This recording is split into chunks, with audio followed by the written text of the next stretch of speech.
All right. So welcome everybody. In this video, we're going to be breaking down what happens when your term life insurance runs out and what your options are moving forward. So term insurance is an affordable and effective option for you as far as life insurance goes, but many people don't think about what comes next, right? So if you're getting close to the end of your policy or you're just planning ahead, then this is going to help you make smarter, more informed decisions. So just a quick disclosure, this presentation is for educational purposes only and not specific financial, legal, or tax advice. Everyone's situation is different and insurance policies can vary state by state and provider as well. Always consult a licensed advisor before making financial decisions. So, first of all, congratulations. If you're outliving your term policy, that's a very good thing, right? It usually means you've made it through the years when your family was most financially vulnerable, when you had young kids, high debts, or were just early in your career. Okay. And of course, you're also getting older, right? Living a nice long life. But now it's time to reassess. Just because the term ends, it doesn't mean your planning does. So, what happens when your term policy expires? The coverage ends, and unless you take action, you no longer have life insurance in place. There's usually no payout, no renewal, and no return of premiums unless your policy had specific features like a return of premium rider. It's important to know what your specific policy says. So make sure you are speaking to your advisor, your agent, and that they are explaining things adequately. So let's rewind for a moment. So what did you get term insurance in the first place for? Okay, why'd you get it? So probably for some temporary protection, maybe to cover your mortgage, replace income while your kids were growing up, or protect your spouse during working years. These are all valid reasons, but now you've got to ask, do those needs still exist?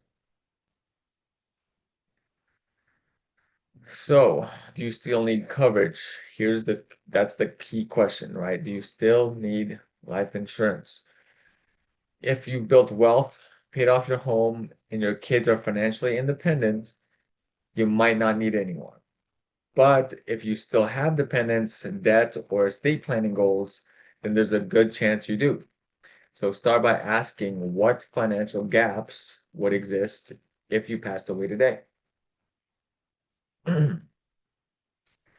So you might still need coverage for a few common reasons. You have a spouse or partner who depends on your income. You've accumulated debt that would burden your loved ones. You might want to leave a legacy or a charitable gift, or you're concerned about covering final expenses like burial and medical bills. If any of these sound familiar, then coverage still does play a role in your life and your situation. So if you've decided you still need coverage, what now? Okay, so you've got three main paths to consider. You can renew your existing term policy, you can convert it to a permanent policy, you can apply for a brand new policy altogether. Okay, each option does come with its own pros and cons, so let's walk through them one by one. Option one, all right, so you can renew your current policy. Many term policies allow for renewal, often without a medical exam. That's the upside. The downside, the premiums usually do increase by quite a bit, pretty significant. Okay, sometimes 5 to 10 times more. Okay, it can be a temporary bridge, but usually it's not really a good long-term solution.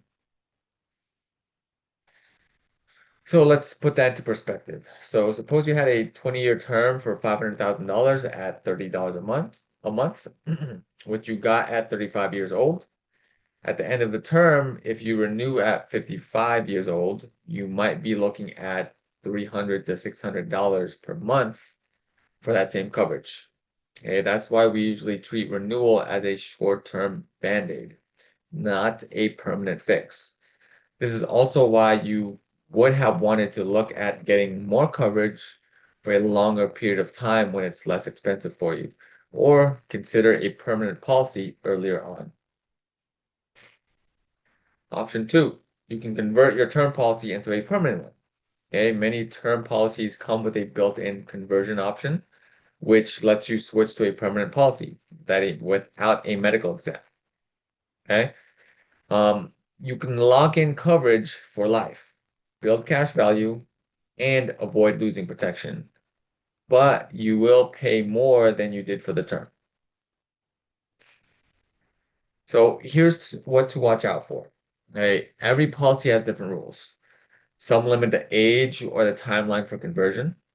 Others limit which type of permanent policy you can convert into. So check your paperwork or call your insurance company. Missing the conversion window could cost you access to better options.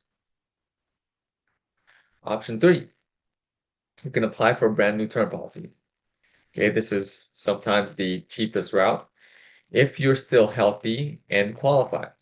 So you'll need to go through underwriting again, which may include a medical exam. If your health has declined, you may be declined or face a higher premium. All right. But if you qualify, it can be a solid reset. Now, if none of the traditional options work for you, there are alternatives. Things like final expense policies, guaranteed issue life insurance, or self-insuring can still help you leave something behind. Also, there's pre-need planning as well. So, final expense insurance. Okay, final expense is typically a small $5,000 to $25,000 in coverage type of policy, sometimes even less than 5,000, right? Even like 1,000. And then sometimes I've seen some up to 50,000 as well, right? But they're meant to handle things like burial costs, funeral services, or small debts. It's easier to qualify for and is often used by seniors or people with health conditions who can't get regular term or permanent insurance policies. Guaranteed issue life insurance. Okay, this is for people who may not qualify for anything else, right? No medical exams, simplified underwriting, no health questions. But the trade-off is you have higher premiums and lower benefit amounts that you can get. Okay. Many policies also have a 2-year waiting period before you get full benefits that are going to be paid out. Okay. It's a last resort type of option, but still better than nothing in the right situation. The last option, hey, that's self-insurance. That means you've saved and invested enough that you no longer need life insurance to protect your loved ones. If you've got adequate assets, little or no debt, and if no one's relying on your income, you may be in a position to just let your policy expire and be just fine. Okay, here's a few signs you can self-insure. Okay, you've got a well-funded retirement plan. Your home is paid off, no mortgage. Okay, your kids are grown and financially independent. You have minimal outstanding debt. Right? If that's you, then congrats. Right? You may no longer need traditional coverage, life insurance at all.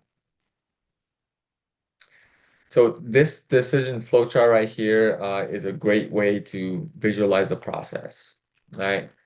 Start with whether you still need coverage, then weigh your options based on health, finances, and personal goals. Okay. It's not about a one size fits all. It's about making the right move for where you are today. So, if your term policy is expiring, or even if you're just planning ahead, here are your next steps. So, you want to review your policy terms and expiration date, check if you have conversion privileges. You want to reassess your current financial needs, um, and then talk with a licensed professional to compare options. Okay. Taking action before your term expires gives you the most flexibility and the best pricing. All right, so life insurance, it's not just something you buy and forget.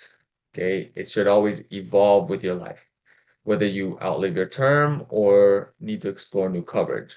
The key is making proactive, informed decision. Right? I would like to add that this was really more so about if you still need insurance, not if you still want insurance. Okay, there is a difference.